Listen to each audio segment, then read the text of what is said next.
Hello everyone, welcome back to my channel पॉबेड hub. कल से नवरात्रि स्टार्ट हो रही है, तो आप सबको नवरात्रि की ढेर सारी शुभकामनाएं। तो ये वीडियो पार्ट 2 है of public administration FW Taylor. Part 1 already मेरे चैनल पे है, आप जाके देख सकते हैं। उस वीडियो में हमने कवर किया था FW Taylor, his work and contribution, foundation और basic principles, other principles and how theory was popularised. और आज की वीडियो में मैं कवर करूँगी criticism, application, relevance and conclusion. अगर सोर्स की बात करें तो ये पार्ट 2 है ऑफ FW टेलर। तो जो पार्ट 1 में सोर्स मैंने यूज़ किया वही सेम सोर्स यहाँ पे भी है। तो अगर आप जानना चाहते हैं तो मेरी वो वाली वीडियो में मैंने अपने सोर्स बताए, आप जाके वो वाली वीडियो देख सकते हैं। So let's start the video. पहले बात करते हैं क्रिटिसिज्म की। फर्स्ट जो है वो है जनरल क्रिटिसिज्म, यानी कि ओवरऑल थियरी के generalised criticism which can be applied to all the theory. So first is pro-capitalist orientation.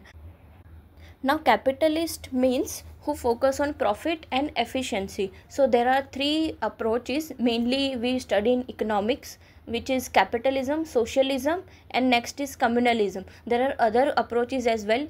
For example, India is a mixed economy, right? So capitalist is basically the profit oriented economy where government's role are very minimal and the private player run the market.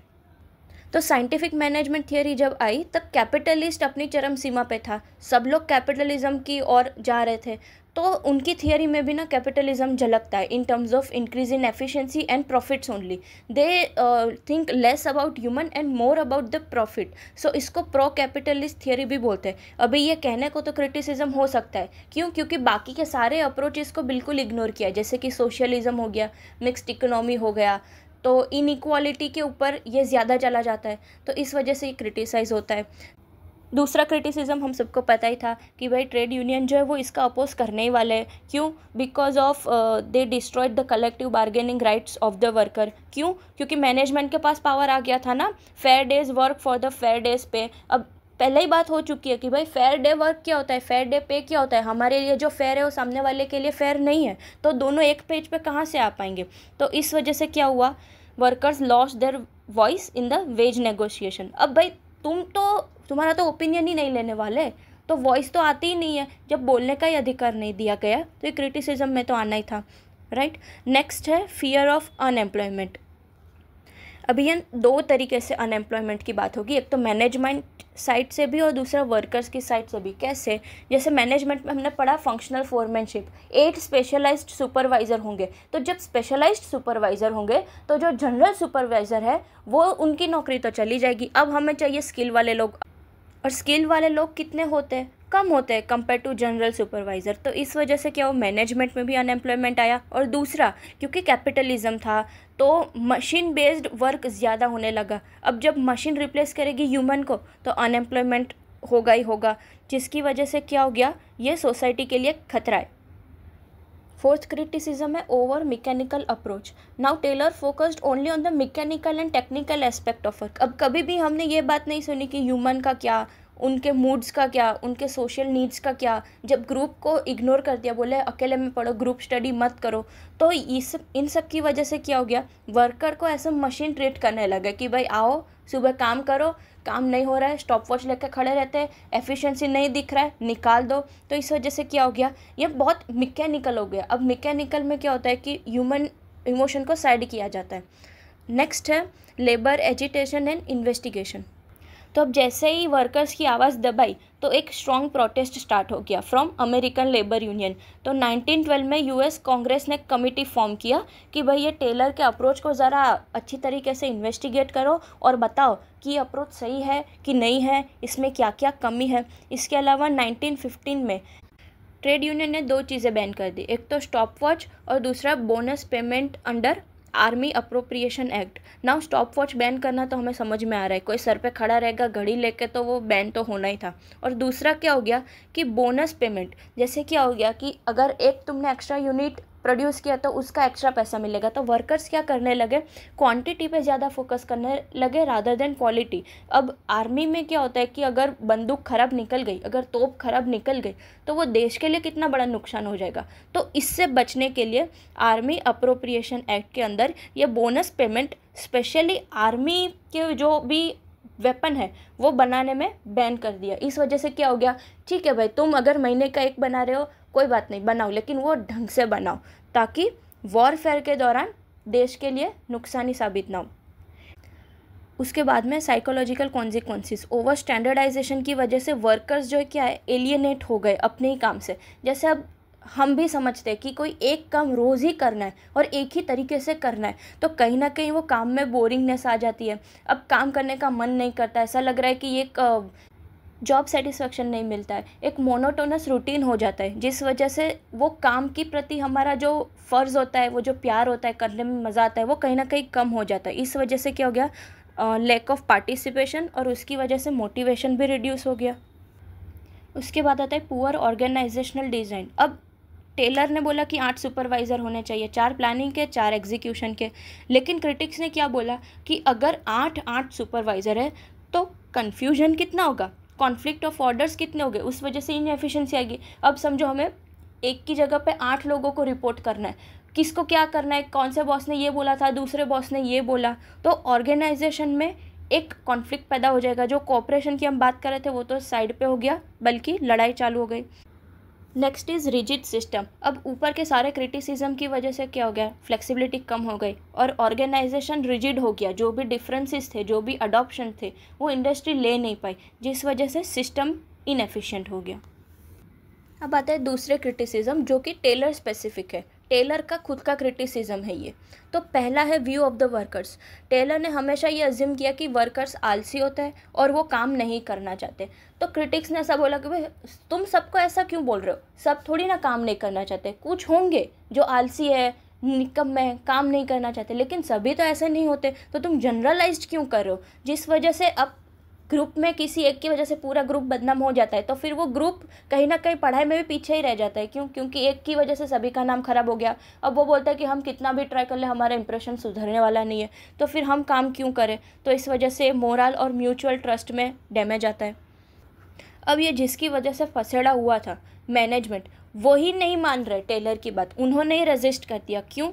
क्योंकि thumb rule जो था, thumb rule method मतलब वो method जो मैंने पिछले video में बताया कि प्रैक्टिकल और एक्सपीरियंस बेस्ड के ऊपर जो डेवलप की गई टेक्निक है, अब जो सालों से जो चलती आ रही है, जो टेस्ट एंड प्रूव है, तो उसको क्यों रिजेक्ट करना, जबकि वो तो ऑलरेडी प्रैक्टिकली एप्लीकेबल थी ही, तो उसको क्यों रिजेक्ट कर दिया, वो समझ में नहीं आया। और दूसरी बात, हम मैनेजर्स ट्रेनिंग प्रोग्राम में जाएंगे, भाई हमारी अथॉरिटी का क्या होगा, हमें ट्रेनिंग की ज़रूरत है, मतलब क्या हम कोई कम पढ़े लिखे हैं, हमको नॉलेज नहीं है, तो उनकी अथॉरिटी उनको अंडरमाइन होती हुई नज़र आई। अब ये तो इसके बाद तो बहुत ही ख़राब हो गया, टेलर का खुद का ही एक्सपीरियंस इतना ख़राब हो गया, उन्हीं ने रिज़ाइन कर दिया जहाँ पे वो काम कर रहे थे, क्योंकि क्लैशेस विद द मैनेजमेंट। अब तुम ही शेयर्ड रिस्पॉन्सिबिलिटी की बात कर रहे थे, म्यूचुअल ट्रस्ट की बात कर रहे थे, और तुम अपनी ही कंपनी में अप्लाई नहीं कर पाए, तो इसका मतलब क्या हो गया भाई, ये सिस्टम जो है उनकी वो वाइडली एक्सेप्टेबल नहीं है, जबकि वो छोटी कंपनी में भी नहीं लागू हो रही है और बड़ी कंपनी में भी नहीं लागू हो रही है। उसके बाद टेलर कुछ ज़्यादा ही कंट्रोलिंग हो गए, stop watch, time motion study, strict supervision, इनकी वजह से क्या होगा, ये सारी कंडीशन बहुत ही हार्श लगने लगी। लिमिटेड फोकस, हालांकि फोकस टेलर ने सिर्फ और सिर्फ वर्कर्स पे ही किया, जबकि मैनेजमेंट का भी तो रोल होता है कंपनी में, तो तुम सिर्फ शॉप फ्लोर लेवल की बातें कर रहे हो, टॉप मैनेजमेंट की भी तो बातें करो। Next is human side was ignored and the last is short term efficiency. हालांकि ये सब करने की वजह से प्रोडक्टिविटी तो बढ़ी, लेकिन बहुत ही स्टार्टिंग के फेज़ में, जब लॉन्ग टर्म में ये देखा गया तो वर्कर्स में उतना प्रोडक्टिविटी एफिशिएंसी नहीं देखा गया। तो ये थे टेलर स्पेसिफिक क्रिटिसिज्म। अब आ जाता है थर्ड, थिंकर स्पेसिफिक क्रिटिसिज्म। अभी अगर ये समझो कि क्वेश्चन एग्ज़ाम में आया और भगवान की मेहरबानी हो गई, आपने ये पढ़ा ही नहीं था कि अब क्या लिखूँ थिंकर स्पेसिफिक, या फिर किसी एक थिंकर्स के ऊपर ही पूछ लिया कि हेनरी फेयल ने ये किस हिसाब से क्रिटिसाइज़ किया था, वो बताओ। अब अगर कुछ नहीं आ रहा है ना इंसान को, तो सिर्फ उनकी जो थियरी थी और थियरी के जो कॉन्सेप्ट थे उसी को आंसर में लिख देना है। कैसे, वो मैं समझाती हूँ। देखो, पहला है Henry Fayol. By the way ये सारे थिंकर्स जो है वो हम 1 to 1 कवर करेंगे बाद में, राइट। तो अभी आज टेलर की बात करते हैं। तो जो हेनरी फेयल, जिन्होंने एडमिनिस्ट्रेटिव मैनेजमेंट की थियरी दी थी, उन्होंने ये क्रिटिसाइज़ किया कि उन्होंने बहुत ही ज़्यादा ऑपरेशनल एफिशिएंसी की बात कर ली, एडमिनिस्ट्रेटिव फंक्शंस जैसे कि प्लानिंग, ऑर्गेनाइजिंग, कोऑर्डिनेशन, इन सबको इग्नोर कर दिया, और management should balance efficiency with organizational harmony and authority. अभी तुम अगर ध्यान से देखो तो इसमें हेनरी फोर्ड ने अपनी थियरी का ही प्रमोशन किया है कि देखो ना, मैंने तो planning, organizing, coordination, control, cooperation, ये जो प्रिंसिपल है उसके ऊपर बात की है। टेलर ने कहाँ की है? मैं तो एडमिनिस्ट्रेटिव फंक्शन की बात कर रहा हूँ, मैं तो ऑपरेशनल एफिशिएंसी की बात कर रहा हूँ अपनी थियरी में। टेलर ने कहाँ बात की?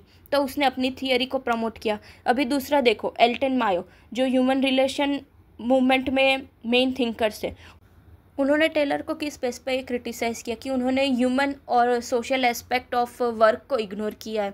उन्होंने बोला कि वर्कर्स की सोशल नीड्स और मोरल भी तभी इंक्रीज़ होगा जब प्रोडक्टिविटी इंक्रीज़ होगी, और प्रोडक्टिविटी इंक्रीज़ होगी जब तुम टाइम मोशन कंट्रोल को रिमूव करोगे। तो टेलर ने यहाँ पे भी अपनी थियरी की बात की, जैसे फेयोल ने की थी वैसे ही मायो ने की। Next is max weber of bureaucratic theory. Now bureaucratic theory has 7 to 8 features which are rational legal authority, formal rules, basically how administration of government should work. So max weber के feature के according Taylor का कोई भी method नहीं था, तो उन्होंने ऐसा बोला कि भाई मेरे फॉर्मल स्ट्रक्चर के लिए तुम्हारे पास तो कोई मेथड ही नहीं है, तो तुम मेरा थियरी पढ़ो और अपना साइड पे रखो। तो वहाँ पे भी अपना प्लग इन कर लिया। Next is Mary Follett of social and behavioural management. इनकी थियरी भी बहुत इंटरेस्टिंग है। उन्होंने इंटीग्रेशन ऑफ इंटरेस्ट, जैसे कि common interest between management and workers, इन दोनों के बारे में बात की है। तो बोले कि इस वजह से कोऑपरेशन मेरी थियरी में, पार्टिसिपेशन मेरी थियरी में टेलर से बहुत ज़्यादा अच्छा है। तो टेलर ने ये बात इग्नोर कर दी। Next is Herbert Simon for decision making and behavioural theory. तो उनकी थियरी के अकॉर्डिंग जब डिसीजन मेकिंग का टाइम होता है तो बहुत सारे फैक्टर्स इन्फ्लुएंस करते हैं, बहुत सारी इन्फॉर्मेशन होती है, सबकी अपनी अपनी एबिलिटी और लिमिट्स होते हैं। तो टेलर के मॉडल में मुझे ये रैशनल वर्कर्स जो कि मैंने दिया है वो कहीं ना कहीं मुझे अच्छा नहीं लग रहा है। क्यों? क्योंकि हर चीज़ मैनेजमेंट डिसाइड करती है, तो मैनेजर को एक बहुत ही प्रिडिक्टेबल और अच्छे डिसीजन मेकर के तौर पे बताया गया है, जबकि ऐसा नहीं होता। हर बार हमारे हर डिसीजन सही नहीं होते। वो क्यों नहीं होते वो हम साइमन की थियरी पढ़ेंगे तब बात करेंगे। नेक्स्ट इज पीटर ड्रंकर, जिन्होंने मॉडर्न मैनेजमेंट थियरी दिया है। उन्होंने ऐसा बोला कि टेलर की थियरी में मुझे इनोवेशन नहीं दिख रहा है, प्लस नॉलेज वर्क जो कि मैंने दिया है वो भी नहीं दिख रहा है, ऑपरेशनल फ्लेक्सिबिलिटी जो होनी चाहिए वो नहीं दिया है। तो अगेन खुद की थियरी के बारे में बात करेंगे। Next is Chester Barnard, who is executive and system theory thinker. तो उन्होंने टेलर को इस स्पेस पे क्रिटिसाइज़ किया कि उन्होंने ऐसा कोई कोऑपरेटिव सिस्टम नहीं बनाया जहाँ पे वर्कर्स अपनी विलिंगनेस के चलते कोऑपरेट करें, मजबूरी में कर रहे, भाई मन से करने चाहिए तभी बात बनेगी, एफिशिएंसी तभी बनेगा। तो उन्होंने इनफॉर्मल कम्युनिकेशन के ऊपर बात नहीं किया, सोशल रिलेशनशिप, मोटिवेशन, इन सब के ऊपर बात नहीं किया जो कि मैंने किया है, right. Next is Warren Bennis for leadership and management thinker. तो वो लीडरशिप के बारे में बात करेंगे कि लीडर कैसा होना चाहिए। वो मैंने मेरी थियरी में बताया है कि लोग भाई मशीन नहीं है, उनके लिए भी ह्यूमन बिहेवियर, कल्चर और वैल्यूज़ ये सब बहुत मैटर करते हैं। तो लीडर कैसा होना चाहिए प्लस मैनेजमेंट आज के टाइम पे कैसा होना चाहिए वो टेलर ने नहीं सिखाया। Next is neo human relation school. अभी जब भी स्कूल होता है ना तो 4-5 थिंकर की मिल के बात होती है, तो इसमें भी मायो है, ठीक है। इसके अलावा भी बहुत सारे थिंकर्स हैं, वो हम जब ये स्कूल पढ़ेंगे तब बात करेंगे। उन्होंने निगलेक्ट किया human need, social factor and most importantly job satisfaction, जो अभी तक किसी में बात नहीं हुआ है। इसके अलावा ग्रुप डायनेमिक्स मैटर करते हैं, employ morale and participative decision making, जो कि वर्क के ऊपर बहुत ज़्यादा एफिशिएंसी डालते हैं। तो इन्होंने भी अपनी थियरी के बेस पर टेलर को क्रिटिसाइज़ किया है।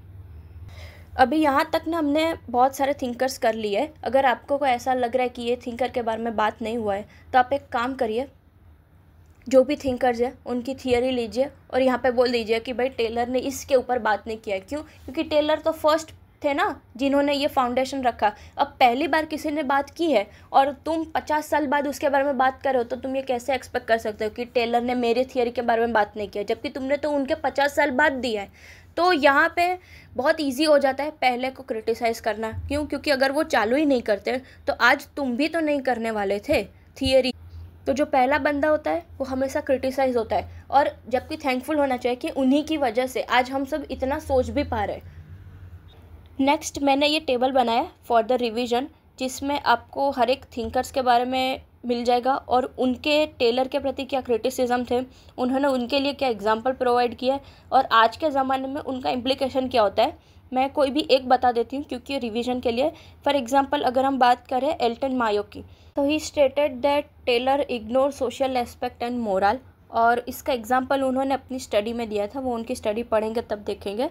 और उनका मॉडर्न डे इम्प्लीकेशन क्या है, human relation and feedback system improves the output. जैसे अभी क्या होता है 360 डिग्री फीडबैक होता है, तो उसमें क्या होता है कि हर एक जन से तुम्हारा फीडबैक लिया जाता है। इस वजह से क्या होता है कि तुम्हें पता चलता है कि तुम्हारे बॉस तुम्हारे बारे में क्या फीडबैक रखते हैं, तुम्हारे एम्प्लॉय तुम्हारे बारे में क्या रखते हैं, कलीग्स जो तुम्हारे साथ में काम कर रहे हैं वो क्या सोचते हैं, जिस वजह से तुम काम करने में और ज़्यादा एफिशिएंट हो जाओगे। तो ये जब इम्प्लीकेशन हुआ आज के टाइम पे, तब जाके हमें पता लगा कि इसमें एफिशिएंसी भी बढ़ सकती है। तो वैसे ही सभी के बारे में है मॉडर्न डे इम्प्लीकेशन। अगर आपको ये याद करना है तो कर सकते हो, अगर इसमें कोई डाउट है तो मुझसे पूछ सकते हो। अदरवाइज़ ये जो मॉडर्न डे इम्प्लीकेशन है वो आप अपने हिसाब से भी ऐड कर सकते हो। यहाँ पे मुझे जो ठीक लगा वो मैंने ऐड किया है अपने हिसाब से, आप इसमें कोई भी अपने एग्जाम्पल लिख सकते हो। Next is application and relevance of the theory. तो इसके लिए भी मैंने टेबल या चार्ट जैसा बनाया। इसमें मैंने अभी तक हमने जो भी प्रिंसिपल पढ़े उस प्रिंसिपल को एक साइड पे लिखा है, उसका एप्लीकेशन इन पब्लिक एडमिनिस्ट्रेशन और उसका मॉडर्न रिलेवेंस, या फिर कह सकते हैं कि एक एग्जाम्पल, हर एक प्रिंसिपल का एग्जाम्पल मैंने लिखा है। अगेन ये example you can write as per your wish, आपको जो उस टाइम पे याद आता है या फिर आपको ऐसा लग रहा है कि ये मेरा डिफ्रेंशिएट हो सकता है आंसर में, तो आप वो भी ऐड कर सकते हो। ये मैंने अपने हिसाब से मुझे जो ठीक लगा वो मैंने लिखा है। सो ये बेसिकली रिवीजन ही है, इसमें पढ़ाने जैसा कुछ नहीं है। First is science of work, तो adoption of systematic method instead of guess work in administrative system. तो हमने क्या बोला, थंब रूल रिमूव करना चाहिए, जो भी ट्रेडिशनल या फिर प्रैक्टिकल था अभी तक जो चल रहा था, उसकी बजाय हम साइंस ऑफ वर्क के बारे में बात करेंगे। तो जब सिस्टमैटिक मेथड होगा उसकी वजह से पब्लिक एडमिनिस्ट्रेशन में क्या अच्छा हो जाएगा, तो वर्क फ्लो ऑटोमेशन हो जाएगा, अपने आप ही कुछ काम होने लगेंगे। क्यों? क्योंकि अब सिस्टमैटिक मेथड हो गया है। इसके अलावा फाइल ट्रैकिंग सिस्टम, डिजिटलाइजेशन की वजह से अब भी जो फाइल ट्रैकिंग करना हो गया वो बहुत आसान हो गया है। प्लस जो कैग परफॉर्मेंस ऑडिट बनाती है वो भी सिस्टमैटिक तरीके से हो गया। तो जब परफॉर्मेंस सिस्टमैटिक तरीके से ऑडिट हो रहा है तो इम्प्रूवमेंट भी तो सिस्टमैटिक तरह होगा। Next is scientific selection and training of the workers. So recruitment based on merit, aptitude and skills. इसका तो सबसे बड़ा एग्जांपल हमारी यूपीएससी एग्ज़ाम ही है कि जो मेरिट के बेस पे होता है, जिसमें दूसरा पेपर जो सीसेट होता है वो एप्टीट्यूड भी टेस्ट करता है, और इसके अलावा पर्सनालिटी राउंड में स्किल्स भी टेस्ट हो जाते हैं। इसके अलावा ट्रेनिंग जो लबासना में होती है वो भी बिल्कुल अच्छे तरीके से सिस्टमैटिक होता है। इसके अलावा कर्मयोगी जो कैपेसिटी बिल्डिंग मिशन है, इसके बारे में पढ़ा होगा। तो ये सब सिलेक्शन एंड ट्रेनिंग का एक एग्जाम्पल है मॉडर्न डे रिलेवेंस में। नेक्स्ट इज़ मेंटल रिवोल्यूशन, जो कि साइंस और वर्कर्स को मिक्स करता है, जिसमें कोऑपरेशन की बात है, ठीक है, between political, executive, bureaucracy and citizen. ये भी हमें पता है कि पॉलिटिकल एग्जीक्यूटिव जो होते हैं वो ब्यूरोक्रेसी के बेस्ड पे एक्ट्स और आर्टिकल्स बनाते हैं। इसके अलावा सिटीजन जो है वो बहुत सारे पोर्टल्स होते हैं जहाँ पे सिटीजन अपने फीडबैक ऐड कर सकते हैं, तो वो भी आप एग्जांपल लिख सकते हैं। इसके अलावा पीपीपी एक बहुत बड़ा एग्जांपल है। ई गवर्नेंस कोलाब्रेशन, जिसमें क्या होता है गवर्नमेंट ओपनली सबको इन्वाइट करती है कि भाई आइडियाज़ दो। बहुत सारे ऐसे बार बार गवर्नमेंट पोर्टल ओपन करती है जिसमें बोलते हैं कि भाई ये इसके बारे में फीडबैक दो, या फिर अगर आपको इसके बारे में कोई आइडिया है तो हमें बताओ, हम आपको इतने पैसे देंगे। तो ये एक मेंटल रिवोल्यूशन का एग्जांपल है। Next is division of work and responsibility, तो separation of policy making and policy execution, जिसका सबसे अच्छा एग्जांपल है भाई नीति आयोग, जो एक पॉलिसी बनाती है, मिनिस्ट्रीज जो है वो पॉलिसीज़ को ड्राफ्ट करती है, और डिपार्टमेंट जो भी है वो पॉलिसी को एग्जीक्यूट करता है। तो आज के टाइम पे तो इसके अलावा भी एक एग्जांपल है कि भाई जुडिशरी अपना काम करती है, एग्जीक्यूटिव अपना काम करती है, लेजिस्लेचर अपना काम करती है, और मीडिया करती है नहीं करती है जाने दो, लेकिन ये तीन तो अभी तक कर रहे हैं ऐसा लग रहा है, right. Next is functional foremanship, जहाँ पे हमने 8 स्पेशलाइज्ड सुपरवाइज़र की बात की थी। तो गवर्नमेंट में भी ये हो गया है कि अकाउंट्स के लिए एक स्पेशलाइज्ड पर्सन होता है, ऑडिट के लिए होता है। तो आईएएस स्पेशलाइजेशन एक एग्जांपल है। नेक्स्ट है सेंट्रल सेक्रेटेरिएट डिवीज़न, ये एक एग्जांपल में लिख सकते हो। इसके बाद है work study and work measurement. So office procedure को एफिशिएंट बनाने के लिए हमारे पास क्या है, सिटीजन चार्टर है, सेवोत्तम मॉडल है, सर्विस डिलीवरी बेंचमार्क है। तो ये ना एक क्वालिटी सेट करता है कि भाई ये क्वालिटी का सर्विस आपको देना है। तो इस वजह से क्या होता है कि जो वर्क का एफिशिएंसी है वो गवर्नमेंट में बढ़ जाता है। अब ये देखो कहने की बात है, इम्प्लीमेंट कहाँ हो रहा है, कितना हो रहा है, ये एक बहुत ही डिबेटेबल टॉपिक है। Next is standardization of tool. तो एक स्टैंडर्ड प्रोसीजर हो जाता है फॉर्म, डॉक्यूमेंट और प्रोसेस के लिए ऑफिस में, जैसे कि Aadhaar based direct benefit transfer scheme, uniform formats in e governance. जैसे अभी ना बहुत जगह ऐसा हो गया है कि भाई ये जो डायरेक्ट बेनिफिट ट्रांसफ़र सिस्टम है ना, उसमें करप्शन अभी कम देखने को मिल रहा है। क्यों? क्योंकि एक तो आधार से लिंक्ड कर दिया गया है, दूसरा पान कार्ड से लिंक कर दिया गया है। इस वजह से अभी जो फॉर्मेट है गवर्नमेंट का वो स्टैंडर्डाइज हो गया कि अगर गवर्नमेंट से बेनिफिट चाहिए तो ये सारी चीज़ें तो कंपलसरी चाहिए। अब जब कंपल्शन आ जाता है तो यूनिफॉर्मिटी आ जाती है। Next is task prescription, clear division of work through manuals and codes. तो ये ना पोर्टल है EHRMS जॉब डिस्क्रिप्शन, जिसमें ना हर एक गवर्नमेंट के जॉब के लिए डिस्क्रिप्शन होता है कि अगर अभी कभी आपने रिक्रूटमेंट का अगर देखा है नोटिफिकेशन, तो उसमें मेंशन होता है क्वालिफ़िकेशन क्या चाहिए, एक्सपीरियंस कितने साल का चाहिए, कितनी फील्ड है जो अवेलेबल हो सकता है, एक्सपीरियंस हम काउंट करेंगे। तो इससे क्या हो गया भाई, पहले अप्लाई करने से पहले तुम्हें पता लग जाता है कि भाई मैं इसके लिए एलिजिबल हूँ कि नहीं हूँ। जब तुम टास्क को प्रिस्क्राइब कर देते हो कि हमें टास्क के लिए ये चीज़ें चाहिए ही चाहिए, तो क्या होता है, एफिशिएंसी बढ़ता है। Next is incentive scheme linking पे और रिकग्निशन विद परफॉर्मेंस। तो ये भी अब अच्छा हो गया है, परफॉर्मेंस लिंक पे है, 360 अप्रेजल सिस्टम है फॉर सिविल सर्वेंट। इस वजह से उनके परफॉर्मेंस के बेस पर उनको प्रमोशन मिलता है या फिर पेमेंट मिलता है। Next is work as an individual activity. तो ना सबके ऊपर अपने टास्क के अकॉर्डिंग अकाउंटेबिलिटी सेट कर दी है, जैसे कि RTI एक्ट। तो RTI एक्ट में क्या होता है कि जो चीफ इंफॉर्मेशन ऑफिसर होता है उसको सर्टन डेज में अपना रिप्लाई देना ही होता है, और अगर रिप्लाई नहीं दे सकते तो पेमेंट का स्कीम होता है। तो इस वजह से क्या हो गया, अब पता है कि ये आंसर नहीं देगा तो अकाउंटेबल यही बंदा है। तो इंडिविजुअल एक्टिविटी के ऊपर ज़्यादा फोकस है। नेक्स्ट इज़ ट्रेड यूनियन, जिसका टेलर ने बाय द वे अपोज किया था।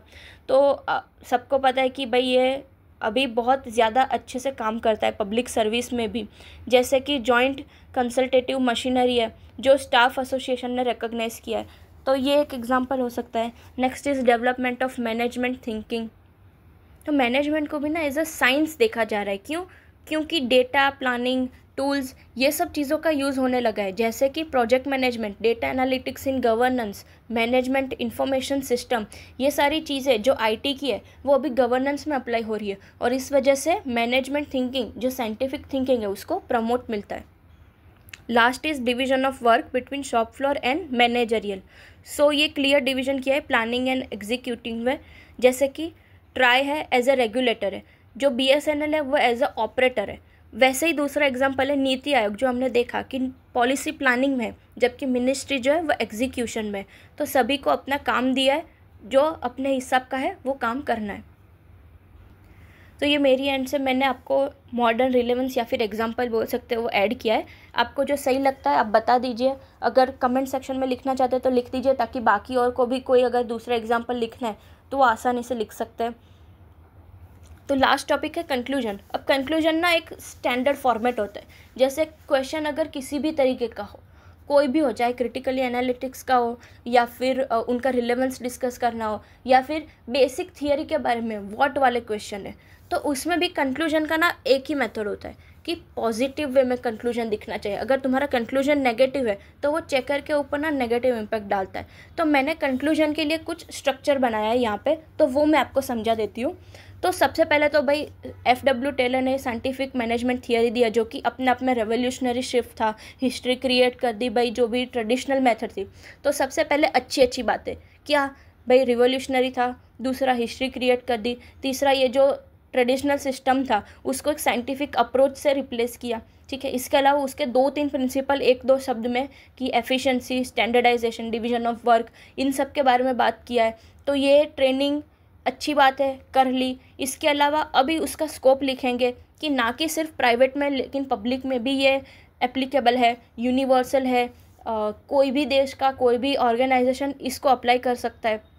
ये हो गई अच्छी बात है। इसके अलावा लिख सकते हैं कि हाउ एवर क्रिटिसिज्म भी है कि भाई वर्कर को मैकेनिकल यूनिट्स बना दिया है, ह्यूमन साइड को इग्नोर किया है, लेकिन रिलेवेंस तो उसका आज भी है। क्यों? क्योंकि परफॉर्मेंस मॉनिटरिंग, ई गवर्नेंस जो भी हमने अभी डिस्कस किया वो सब में तो आज भी अप्लाई होता है। तो जब हम एडमिनिस्ट्रेशन की बात करते हैं, जो इवोल्यूशन की बात करते हैं, तो टेलर का जिक्र होता ही होता है। क्यों? क्योंकि उन्होंने ही फाउंडेशन बेस दिया है साइंटिफिक मैनेजमेंट थियरी का। तो ये फ्लो हो गया कंक्लूजन का। अब देखो, अगर क्रिटिसिज्म लिखा है, क्वेश्चन क्रिटिसिज्म के ऊपर है, तो आपको लिखना है कि हाँ ये क्रिटिसिज्म तो है जो कि मैंने ऊपर एक्सप्लेन किया, लेकिन उसके बाद ये चालू करना है कि उन्होंने रिवोल्यूशनरी शिफ्ट दिया। तो आपका कंक्लूजन का सिर्फ पहला ही लाइन थोड़ा अलग होगा, बाकी तो पूरा स्ट्रक्चर सेम ही होगा। तो पहले तारीफ़ करनी है, उसके बाद प्रिंसिपल लिखना है, उसके बाद स्कोप लिखना है, उसके बाद उसका 1-2 लाइन में क्रिटिसिज्म, लेकिन उसको भी हाउ एवर करके हमको जस्टिफाई करना है। तो ये था मेरा साइंटिफिक मैनेजमेंट थियरी। तो मैंने कोशिश किया कि मैं सारे पॉइंट्स कवर कर सकूं। इसके अगर आपको लग रहा है कि टेलर में ये टॉपिक रह गया है और हमें इसके ऊपर सेपरेट वीडियो चाहिए, तो मुझे कमेंट्स में बता देना, मैं ज़रूर उसके ऊपर वीडियो लाऊंगी। नेक्स्ट वीडियो कौन से थिंकर के ऊपर चाहिए वो भी मुझे बता देना।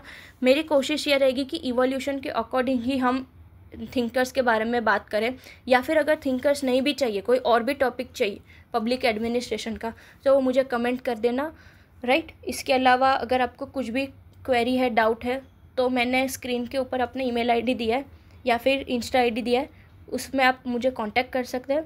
Thank you so much for watching. Have a good day.